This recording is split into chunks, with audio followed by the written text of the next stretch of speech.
Okay, I think we'll get started here. There's still people coming into the session here, but my name's Oliver McKerney. I'm a policy manager in the Department of Education with responsibility for literacy and numeracy, as well as involvement in the wider reform of the Northern Ireland curriculum that's currently underway.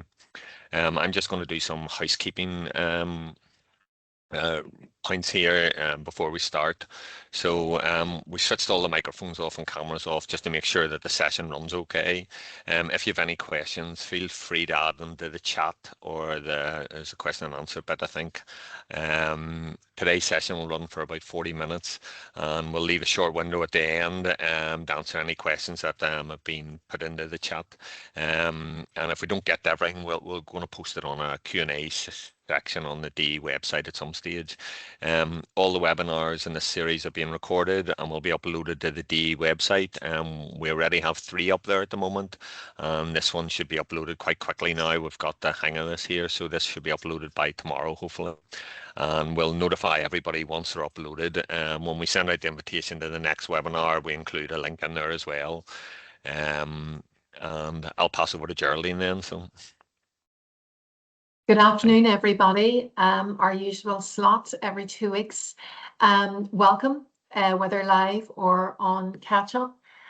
This is our 4th webinar in the series entitled Whole Class Guided Reading in Practice. I want to welcome Jamie Parker from Greystone Primary in Antrim. And Jamie is going to talk about her practice and how far her school has come. In 2 weeks' time, folks, we'll be looking at oral reading fluency, building a bridge to reading comprehension with Philip Lavery in Mount St. Michael's Primary School in Randalstown. So lots more to look forward to. Jamie, welcome, and I'll curate the Q&A, and good luck. Thank you. Hi everybody, my name's Jamie Parker. As Geraldine said, I am a teacher in Greystone Primary School in Antrim, and we have just recently started our journey with whole class guided reading in practice. So a little bit about us. We are a school within a housing estate in Antrim. We have 175 children in our school. 34% of those are free school meals. We have 31% of those children who are special needs, and 15% of our school is EAL, which in itself has its own boundaries as well, which we've found through this process.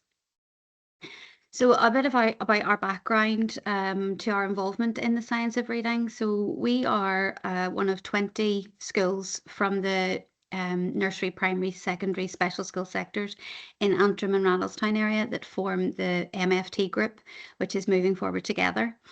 And in 2022, our group met with Geraldine and began our learning into the science of reading. And then following this training and several more sessions, I disseminated to our staff and ignited a sudden need to change those practices in our school. We were very aware that things needed to move on, should we say, and we couldn't do everything at once, but I knew that somewhere that we needed to start was the whole class guided reading. So that's what we did. Now, when we started this, obviously with Geraldine, initially we did a lot of research, and then that sparked me to then go and research further. And Professor Timothy Shanahan is a prominent literacy educator and distinguished professor emeritus at the University of Illinois in Chicago, and has done an immense amount of research into reading. His research into reading in the ways that it was carried out in classes, for example, round robin reading, obviously traditionally used in most schools in Northern Ireland, where children are grouped according to their ability and they're given a levelled book. And then the 3 queuing system, where students are encouraged to guess unfamiliar words using context clues, sentence structure, pictures, rather than just decoding the sounds. Obviously, the new literacy framework mentions this system and states that it can hinder the development of secure decoding skills. And then you have the popcorn reading, where one student reads a passage aloud and then calls out popcorn to select a classmate to continue reading, and keeping students engaged and alert. His research has led to very specific views on whole class guided reading. So as you can see, one of his books is Levelled Reading, Levelled Lives, and he says that using just right books to teach children how to read is based on very imprecise theory. It doesn't enable children to reach their reading potential, despite seeming to be a sensible approach, and it doesn't allow teachers to provide skilled and responsive scaffolding to facilitate children in negotiating suitable, challenging texts.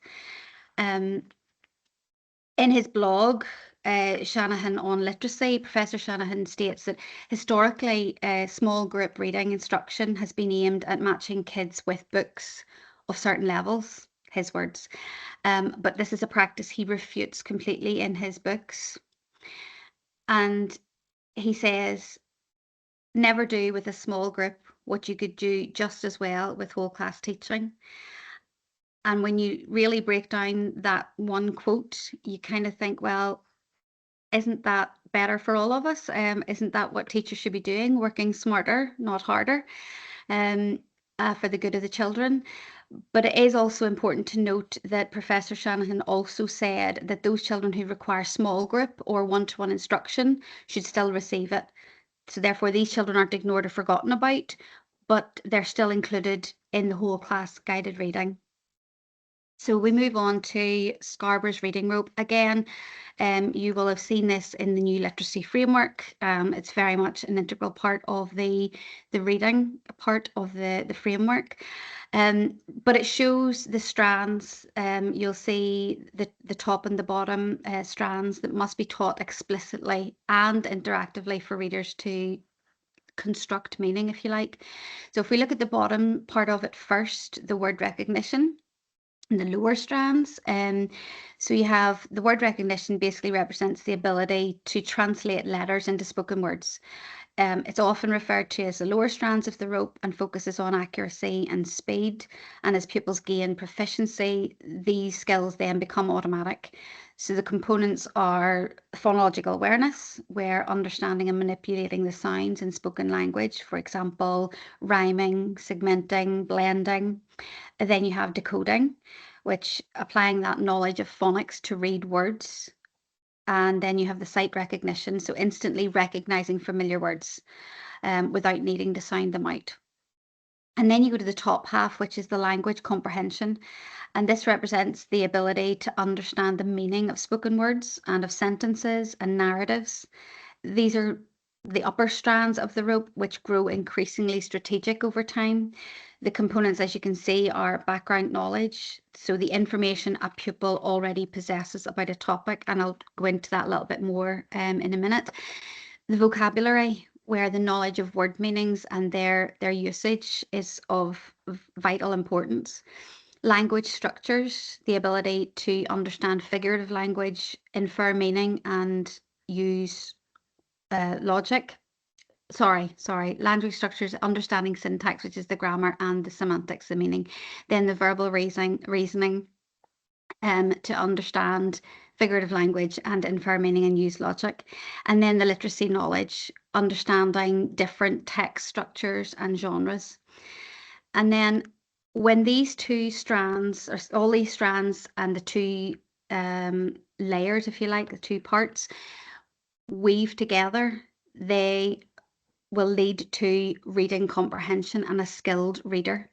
And reading comprehension is obviously the goal, and it's represented by the entire rope being formed, intertwining the word recognition and the language comprehension. It's the result of applying the language comprehension to the words that have been recognized through word recognition.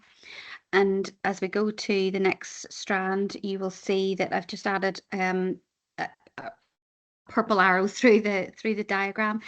And basically, running through the strands, even though it isn't mentioned directly on the rope, is oral reading fluency.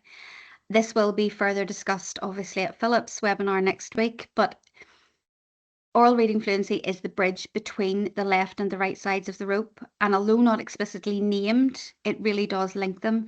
And it shows that if a child can pick the print off the page, as in the word recognition, and do so with automaticity and suitable delivery, the language comprehension, then they have good reading comprehension. But if either of the strands of the rope is weak, then reading comprehension will be weak. So if we, in our situation in Greystone Primary School, were being honest, when we looked at the reading rope, we were very aware that some children were only being exposed to some of the strands, particularly the word recognition, and maybe not all of the others, so background knowledge or vocabulary. So therefore we knew we needed to really address this. And going back to Professor Shanahan, in his book, What Constitutes a Science of Reading Instruction, he said, we want to promote practices and policies that will have the greatest possibility of ensuring equity and excellence in reading. We seek to reduce our uncertainty and to decrease the size and consequences of the inferences we must make to make that work. So we in Greystone Primary wanted to do the same, and we wanted to start with the whole class guided reading in Key Stage 2 because we wanted a more holistic approach to guided reading rather than what we were doing. So why did we start? Well, thinking about the research and the strands of Scarborough's reading rope and the fact that we have 31% of special needs children and 15 of EAL, like a lot of schools possibly obviously have higher, but children that we were aware that they had limitations in their vocab and their comprehension, as they were simply not exposed to anything other than levelled books. And that is for a number of reasons. Obviously, some children just don't read at home and they don't have that background either, as well as in school having only been given their reading book and then not really enjoying books. So we knew that we had our work cut out, but we needed to make a start. Guided reading was a small group-based activity, and children were given level books that were ticked off a list, and they progressed through the lists and levels, reading in a round robin setting for most of the time. And honestly, children were bored, and I think so were teachers. So I started by explaining what the whole class guided reading was and the benefits of it from the research that I had read. We're lucky that our staff could see the benefits for themselves, but more importantly for the children. And even those teachers not involved in whole class guided reading, they were involved in the discussions, and they could see how much reading could improve just by doing this. So it was important that they were all on board as well, so that foundation stage teachers start to teach the reading and everybody knows exactly what goes on there, how it continues in Key Stage 1, and then how it would look in Key Stage 2 moving forward. So I kind of asked a few questions and asked the Key Stage 2 teachers their opinions on guided reading, and I asked them what they thought basically of it at this moment in time, and their comments included things like it was very time consuming, and as a result very difficult to give every child the time or attention that they needed across the week, very rushed, especially with 7 groups to manage in some classes. Those children who enjoyed reading engaged in guided reading, but those who needed additional support were disinterested or spent much of the session on the vocab that they didn't actually discuss the text. And I suppose it's difficult then to manage the rest of the class, obviously, with trying to read and explore the text. And if you're trying to read with a group, it's inevitable that one child or more from the rest of your class will have a question or a query that they will need to ask you. And that takes your attention away from the group that you're reading with again. Planning for guided reading was very time consuming, especially when it involved reading numerous books beforehand, devising questions and activities for up to 7 groups on a weekly basis that were purposeful and challenging. So how did guided reading affect the children? Well, small group structure was good for less confident readers and special needs children, but not when they were mixed in with others, or maybe a few less confident readers in with those who could read that little bit better. So it had its pros and cons. And small reading groups meant that some children were more forthcoming with responses and answers to things related to their reading. However, those children not reading at the time were less focused and therefore put less effort into the reading tasks. And I think we've all been there where we're reading with the group and somebody's either reading on to find out where they've got to, where they're going to be reading so that they can come look at all the words they're going to be stuck on. as the teacher was focused on one group, she was unable to give immediate support to those working on other activities, even for clarification or encouragement. Some children didn't enjoy the process as they didn't like the books they had to read. And obviously that will be the case in a lot of schools where the resources that you have, that's what you have. You don't have the funds to improve them necessarily. So you have to do what you have to do. But that's actually not the case. And it doesn't have to be the case. And they didn't like sitting in small groups to read either. And at the end of the discussions, having discussed everything with the teachers and their views and the children's views of guided reading, teachers knew something had to change for all parties. So the next step for us was we discussed what whole class guided reading would look like and how it would be managed. So teachers were still expected to plan for the reading sessions and set tasks based on the reading during that session, but it would be a lot more manageable. So we looked at the books that we already had in school and those that teachers thought would be interesting and enjoyable to read. Some of them were possibly linked to topics and so on. When we realised, though, that there weren't enough books for a whole class set in some cases, we decided to use the money, first of all, from a book fair. So we supplemented there. And then we got some PTA donations. We're lucky enough to have a very supportive PTA, so we used that. And then we also sent a letter to parents to purchase books. And I'll just actually explain that a little bit, because if anybody is hopefully going down the whole class guided reading route, this was something that was passed, an idea that was passed on to me by a colleague in our MFT group. So initially the letter to parents was recommended, like I say, from another school, and she said that they had asked their parents to buy copies of the books for their child to read during whole class guided reading. And when they moved on, they could take the book with them, but if they had no use for it, they could leave it in the classroom, or if they had a sibling coming up, they could also keep the book for them.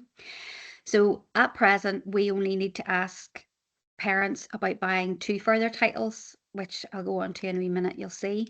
But we also mentioned our involvement and our intentions to move to whole class guided reading at our Meet the Teacher night in September. And when we did that, we listed the positives for doing so. And for all of the parents there, and it was about 50% attendance, if that makes sense. All of those parents said they would be willing to buy their child a copy of the book to use in the classroom. So we already knew we were onto something good, and we had lots of different avenues, and we had the letters, and we had parents on board and PTA. If this is an option for you, another thing that you could do would be to ask your local library if you could reserve several copies of the book. You know, and maybe they would have to share a book, but there's ways around it, or you could fundraise doing a fireside quiz or something like that, but there are ways. So don't let the resources side of it put you off. So at the minute in primary 5, you'll see I've just listed 4 books. So we have the Hedgehog, Matilda, How to Train Your Dragon, and Secrets of a Sun King. Primary 6, The Boy at the Back of the Class, Ellie Engel Saves Herself, Charlotte's Web, and Into the Volcano. And then in primary 7, The Boy in the Striped Pajamas, Street Child, Wonder, and The Wonder Brothers. So when choosing the text for each of the year groups, teachers kept some books that we had access to in school, and then they chose others based on either their themes or their relevance to their topics, or indeed society. We wanted the children to enjoy yet be challenged by the books, and you'll notice that there are only 4 books on that list, but we do have other books available for the teachers to choose from. So for example, primary 7 have Under the Hawthorn Tree and Goodnight Mr. Tom. Then primary 6 have Kensuke's Kingdom. Primary 5 have Mr. Skip. And these titles are not set in stone, because we will continue to build on these as time goes on, because there's been such a good response to whole class guided reading. So teachers planning for guided reading, they begin by reading the book themselves. So yes, it's an undertaking, but 1 book rather than 7 books, and 7 books a week, actually it was much more appealing to them. Following this, the teachers had to consider the background knowledge children should be equipped with before reading the book. And I mentioned the background knowledge when we looked at the reading rope. And when we look at the books that we have in our school that we use, there was much background knowledge that was needed. I suppose the importance of background knowledge is, again, if you don't know anything about what you're reading, the interest level goes down for a lot of children. So background knowledge is extremely important. For example, the boy at the back of the class, children researched Syria, as that's where Amit in the book is from. They looked at where it was in relation to London, which is where he goes to. Then they talked about war and what it was, what their knowledge of it was. And obviously they had done World War II, so they had a little bit of background about what that was. But then they also discussed the conflict in Syria and the need for people to leave, and all the while being considerate of the children in the class who have actually come from Syria.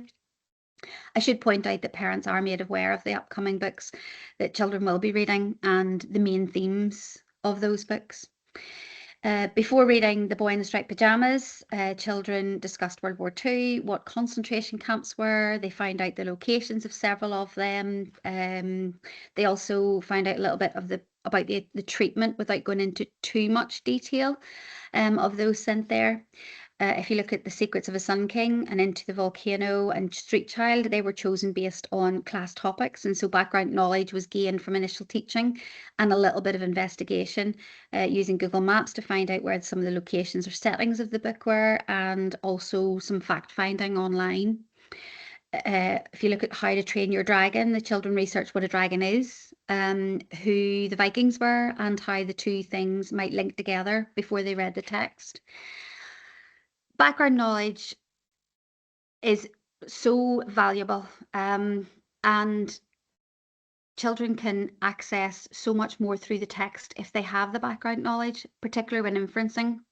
So it boosts their comprehension and provides a context for even vocabulary like technical terms and word meaning. And it improves engagement because readers are more confident and engaged when they're familiar with the subject matter.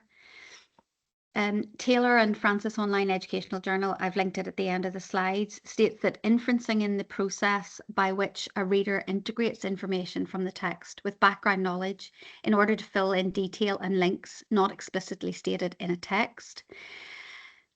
The ability to infer meaning from text has been recognised as a predictor of reading comprehension at a range of developmental stages and is one of the drivers of sophisticated reading ability. If we don't give children the opportunity to research before reading, we're limiting their experiences and their comprehension. I mean, if I put a slide up right now on the screen about astrophysics and asked you all to read it and then asked you questions, most of you would struggle to understand it. You could all read it, but you wouldn't have the background knowledge to actually be able to answer all of the questions.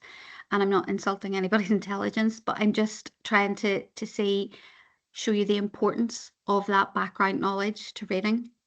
Referring back to the reading rope again, teachers will look at syntax or sentence structure and grammar, and semantics or meanings. And although sometimes they will plan for this, there's always times when an opportunity will present itself when reading. So in terms of vocabulary comes in 3 tiers. Christopher Such has devised this, and again I have linked his work at the end of the slides. So tier 1 is a group of words that we would use in everyday life and that children are exposed to on a regular basis. Tier 2 words are words that appear in different contexts and can support pupils' comprehension of a text. And then tier 3 words are more subject specific words and could be taught, for example, in science or mathematics. So we started as well, when I talk about vocabulary, to look at and develop tier 2 vocabulary across the school, and particularly through reading, so that before reading the book, teachers list the vocabulary that will come up through the text and what they intend to use in discussions or activities. So just moving on to whole class guided reading in primary 5, I'm going to show you just a little example of what activity they did. So the class read chapter 15, which is called The Arithmetic, most of which centres around the Trunchbull leading a PE lesson. Following the reading, the class discussed the chapter, what happened, how they felt about the events, how the children would have felt, why Miss Trunchbull acts this way, and then as their follow-up activity, the children had to decide if written statements were true or false. So I'm going to show you just 2 levels of questions. So obviously on the right-hand side is the SEN child. So they literally just had to write true or false, but they had been exposed to all of the same reading. This was an independent task, so they were able to read those sentences themselves and write true or false. Whereas a more able child was given sentences and asked to say if they were true or false and then justify the answer. Now, this was at the beginning of our whole class guided reading journey. So the first 2 answers, you'll see that they're fine, they're good. That shows a good understanding. But the teacher did comment at the bottom of it about how the child needs to develop this and develop their answers. And again, this is where the vocabulary comes in. So then that teacher was then able to look at the vocabulary, for example, extend, expand, all of those kind of words, and go through those with the children so that they understood what she meant when she said, you need to write more detail, expand your answer, extend your answer. Because if we don't explain the words, how are the children supposed to know? So then we moved on to activity 2, and children had to read the letter and write interview questions for Matilda. So again, you have 2 levels of reading there, or sorry, of letters. So one on the left-hand side is the middle ability group, and the one on the right-hand side is the special needs group. And it's important to note that when this task was carried out, the children had already read quite a lot of the text and had discussed Matilda's character.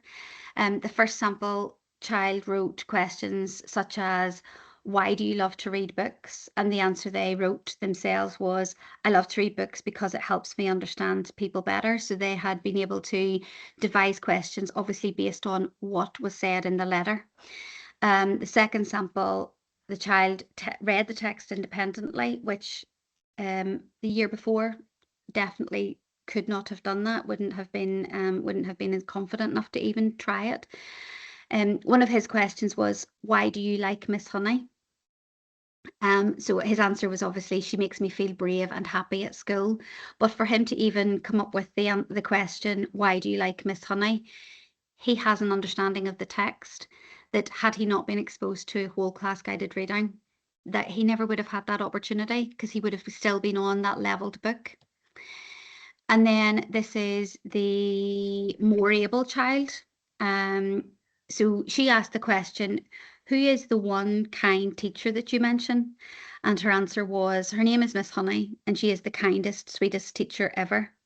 Her answer isn't directly taken from the text because she has used her background knowledge to enhance the answer. And again, just given that importance about the background knowledge and encouraging children to use it to enhance their reading responses. This is a kind of just a list of some of the activities that we cover when we're doing whole class guided reading, just for your reference, really. Character descriptions, and not just a paragraph of writing, but actually a partner activity where one child describes the character and the other has to either guess who they are from the clues and vice versa, or that they draw the character from the clues they're given. A whole class debate where the teacher decides a theme, but children discuss or argue the point backed up with information from the text and their background knowledge too. Teacher-led modelling comprehension skills, making predictions, inference and clarifying vocabulary. This is always a good one to do because sometimes we're all guilty of saying, make sure you write in full answers, make sure you say why. But if children aren't shown what you are expecting, it's very difficult for them. They're building those skills, but they don't quite know how to put them onto paper. So that's always a good lesson and a good activity. Draw the setting, character interviews, write a letter to a character, lots of drama activities. And like I say, these are just a small range of some of the things that we've done. So the vocabulary that I talked about, the 3, 4, 5 list of tier 2 vocabulary, to give it its full name, by Christopher Such. Again, a link on the last slide of the presentation. So these are just some of the words beginning with A, B, C and D, because honestly it would fill about 5 slides. But we are aiming to read, learn, define, and use these words throughout primary school, and that's the recommendation. These words could occur in text, but it's more likely that we will use them when asking questions or setting tasks, and therefore it's really, really important that we teach these words so that children can use or understand them in the correct context. Another idea, and this is something we've done, is so children will get a word of the week and they have to write the word, find antonyms and synonyms and a definition. And this activity tends to be a paired activity. And then children feed back to the whole class. Sometimes it's a more able child with a less able child. Sometimes it's just grouped, and it just depends on what's happening that day, but it's always organized, and children know what they're doing. Several words are given out sometimes and they're distributed amongst pairs, and then the children feed back as the word teachers. So that's a different way of approaching the same task, if that makes sense. And the rest of the words, the rest of the children then become word workers, so that several words can be shared. And then they kind of make a little book, if you like, at the end of the year. And these words are then displayed and revisited to repeat and reinforce, because again, that's really important. We know that repetition is part and parcel of word work and spelling and everything, and even just using the word over and over again makes it become one of those children, one of the words that children will use. Sometimes our words don't come from the 3, 4, 5 list. Sometimes they're book specific or maybe subject specific. So for example, refugee from the boy at the back of the class, or the word sinewy from Matilda. But again, the children love the challenge of that. And it's a little bit different than just giving them a dictionary and saying, go and look up the meaning of the word. It also extends them a little bit and just gives them just a breadth of knowledge. So what does a typical lesson look like? Well, whole class guided reading sessions last anywhere between 30 to 45 minutes, and there's a minimum of 2 sessions per week. Now, it may seem like a long time, but if you think about the length of time that it takes to get through reading groups at any other time, you'll understand that these timings are good. The session starts with a recap of the previous chapter, led by the children, to remind them of the content and also inform anyone who has been absent, because that's always difficult when a child hasn't been there and hasn't, you kind of think catch up with them, but sometimes that has to be child-led. And this lasts for just a couple of minutes, but it is valuable to everybody. And then the teacher, well, they'll set the purpose for the lesson. For example, look for ways the author describes the character at the start of the book, or make predictions based on previous events and character behaviour. The class teacher starts the reading, and we'll read a paragraph or two of a maximum, because it's proven to be a way to focus the children and model the reading. Also remember that those SEN children and those requiring support will still get one-to-one reading, but they will also be exposed to the same as everyone else in the class, and that inclusion is invaluable. Each child reads during the week, and this gives the teacher opportunities to monitor fluency and expression, levels of confidence, awareness of grammar, and their comprehension skills. You'll see on this slide the multi-dimensional fluency rubric that we use, well, begun to use in whole class guided reading. So it's one way of monitoring expression and volume, phrasing, and smoothness and pace when reading. And this is taken from Zutil and Rosinski's book again. You'll see that at the back of the book. Back of the slide, sorry. We have only just recently started using this, and we add the title of the book, and then we read the book in the whole class guided reading sessions, and the teacher will highlight the date the statements, and then change the colour of the highlighter for the second book to show if there's been progression.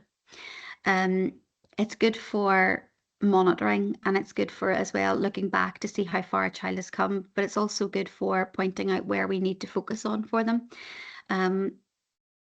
If a child's only showing limited progression, then maybe they need some intervention, and that's when we know possibly they need to then move to one-to-one reading for a little while to enhance what they're already doing or support it. So teachers regularly pause during reading to ask questions that challenge the children's thinking, deepen their understanding of the text, and they will seek to develop their vocabulary knowledge, as I've spoken about already. After about 10 minutes, the children will maybe pause their session and the reading will vary slightly. So sometimes they'll work in pairs to read a set amount of with a task at the end of it. Sometimes there'll be choral reading in mixed ability pairs. So children will read in unison, and usually a more proficient reader leads it.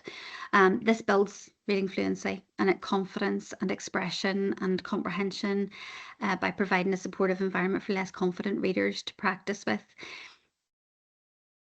We have found that those less confident readers, when they're reading with their peers, tend to not be as embarrassed when they can't read a word because their peer can.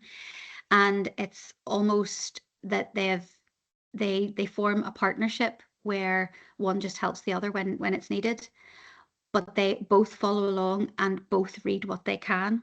And this type of reading is regularly carried out with performance poetry, so the children are familiar with it. We get a lot of performance poetry out of the Mega Book of Fluency. Again, Philip will probably refer to that in the next webinar. It's a fantastic resource, again, by Tim Rosinski. So sometimes as well, we'll do echo reading, especially if we want to model the reading style. So in this case, the teacher will read the sentence and the children read it back, mimicking the way the children or the teacher has read. Sometimes that can be done 2 or 3 times. And sometimes the children or the teacher will maybe emphasize different words to show how the meaning of a sentence will change. Just so that it shows the importance of using the punctuation and reading the sentence as it is on the page. These techniques make sure that reluctant or struggling readers get to read rather than just getting lost in the midst of the text. So what's the impact on the children for whole class guided reading? Well, children, regardless of ability, have access to the same high quality text. And that is something that we have seen as just invaluable. Our children are exposed to text that most children of a lower ability in the class would never ever have seen or read or even reached by the end of their primary school years. Weaker readers are exposed to rich vocabulary, complex sentence structure, engaging storylines, and they tend to take part in the discussions about the reading. In fact, they take part probably more than anybody else because they don't have to read anything aloud in that moment, but yet their views matter and they still have that understanding while building their vocabulary and building their fluency. Strong readers will improve their fluency, deepen their understanding of text, and enable more discussions. And there's a huge improvement in confidence right across the board. There's improvement in language comprehension, and there's much improved awareness of grammar and how this dictates how sentences should be read. And the big one for us has been inclusion, where all children, regardless of needs, are included in whole class guided reading, and this boosts their self-esteem. They are excited to read, they want to discuss the reading during every session, and that's enough. That's proof enough that it's doing something good in our school. The positives for the teachers, first of all, planning. We know that there's a lot of paperwork involved in our job, and part of that is planning for different lessons. When you have 7 groups that you have to plan for, that's huge. And sometimes the planning or the delivery of an activity might have been watered down because time just ran out. Whereas for planning the task and they differentiate the tasks and everything throughout, this is easier to do for one book and much more manageable, and again much more time manageable. As it says, there's many more opportunities to discuss the text, look at language structure, talk about vocabulary and what it means. Teachers have said that guided reading is much more focused now with limited to no distractions. Again, that alone saves so much time. There's time to model reading to all of the children at the same time, often by the echo reading, and time to enjoy the reading process with children. And time is such a valuable commodity, and to save time on planning and delivery is, well, it's a win-win, isn't it? So the focus of whole class reading must be, according to Professor Shanahan, not on organising our classes in particular ways, but in ensuring that all of our students learn as much as possible. And I mean, isn't that what we all want for our children? And our results speak for themselves. I was going to put some results up on the screen, but I decided at the last minute to take it down and just explain it. We use new group reading tests, as most schools do, to assess reading at the beginning of term and then in January and also in April. And we have seen huge increases. And yes, I know that this could be because it's not summer, because there's lots of contributory factors, and it is important to state that I can't categorically say that whole class guided reading is responsible for the increased scores, but I can say that something positive is happening to the data, and the direction of travelling is where we want it to go. And this overall improvement has been marked since whole class guided reading was introduced. And that is another tick, huge tick for us. And so we will continue with it. I do want to just point out that we are very aware of our special needs group children and our more able children. So how do we meet the needs of the special needs children and instructional level children? Well, they still take part in whole class guided reading, and they're particularly excited when reading takes place. They thrive on the opportunity to talk about the same book as their peers, and often they pick up on things that perhaps others haven't thought about. But those who struggle with reading will not only read as a whole class, but they will also read independently with an adult on a one-to-one basis, or outside of the whole class guided reading lessons, or in a small group setting as a guided reading lesson, not a round robin lesson. And how do we challenge those more able children? Well, more able children are challenged through the activities linked to their text. They are, for example, asking children to tell me about, to encourage deeper responses rather than simple retrieval, teaching skills such as compare and contrast characters and settings, using word webs for new vocabulary. So if we take a look at, say, tell me about, encouraging further inference and deep diving into the text, as opposed to the special needs groups and the core group who are still learning the skill of inferring. Compare and contrast could be between characters or settings, maybe even the novels that have been written by same author. Word webs, so like the word of the week, but children are asked to identify an unfamiliar word and work independently to find the meaning, origin, and word type, as opposed to the core group who may be given a list of words to investigate. And all children are challenged, but by setting these tasks for more able children, we're extending them, and we're encouraging them to think beyond the words on the page and not become complacent, because obviously that is a worry, that we're all reading the same book, so therefore do we not stretch them? Well, of course we do. We have to. That's our job, and that's only what they deserve. So reading for enjoyment, there has never been a better time to promote a reading culture in your school, particularly as it's the National Year of Reading. We remember to encourage read alouds in your classroom. The Literacy Framework for Primary Schools, page 33, says that it highlights the importance of fostering reading for pleasure as a driver of motivation and lifelong engagement, offering practical strategies such as daily read alouds, creating reading rich environments, and family involvement. We have found over the years that children's exposure to reading at home is not as great as it used to be. So we have to help them. We have to do something about that, and we have to promote that passion for reading. Each teacher in our school also reads to their class so that they get used to hearing and engaging in texts outside of reading time. This excites the children. We want to fuel that enthusiasm for reading Greystone Primary, and a big part of that is reading for pleasure. Every class in our school visits the local library to choose their own books, and they come back to the classroom after their session in the library with their books, and they have some time to absorb their choices.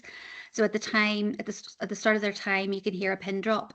They're just so engrossed in their book, and then towards the end of that sort of 10-minute reading time period, the volume rises because they're eager to share their book with a partner, and that is when you let them talk. The noise levels go up, but it's constructive and it's positive and it's excitement, which is exactly what we want.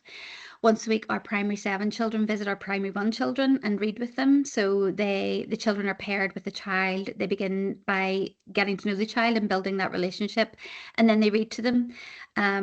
once a week for the whole academic year. And this is a way of showing primary one the importance of reading and how enjoyable it is.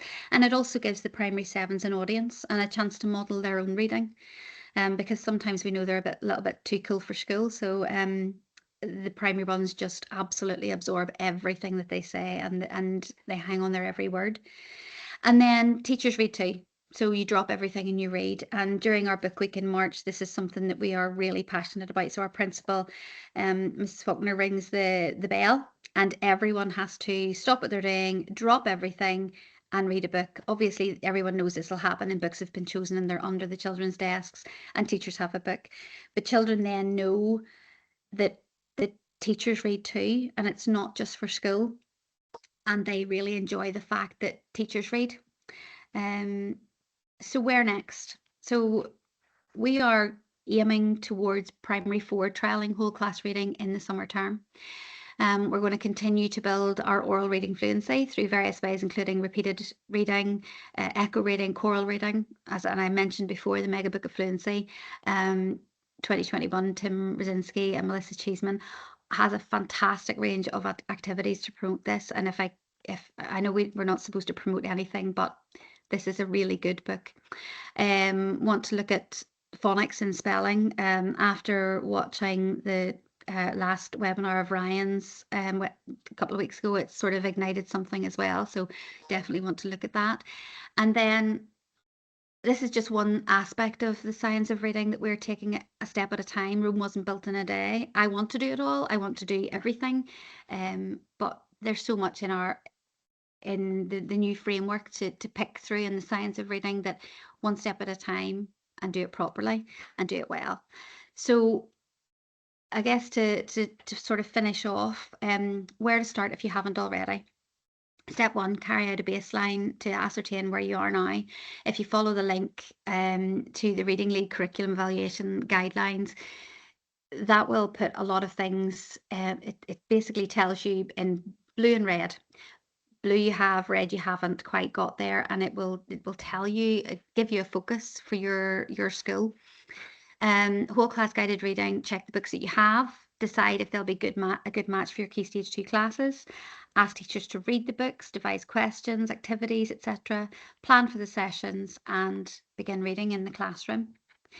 These are all of the resources I've mentioned. The links are on there, and Reading Rockets, which I have mentioned in making whole class work more effectively. It has numerous articles, blogs, research links to help you access whole class guided reading, as does HFL Education. And Shanahan on Literacy is Professor Shanahan's website, his blog, with links to his blog posts and all his publications. Any of the list on there will be very valuable to you if you go down the route of whole class guided reading. And if I was you, I'd start it yesterday, because we have had nothing but positive results. Thank you very much. Amy, thank you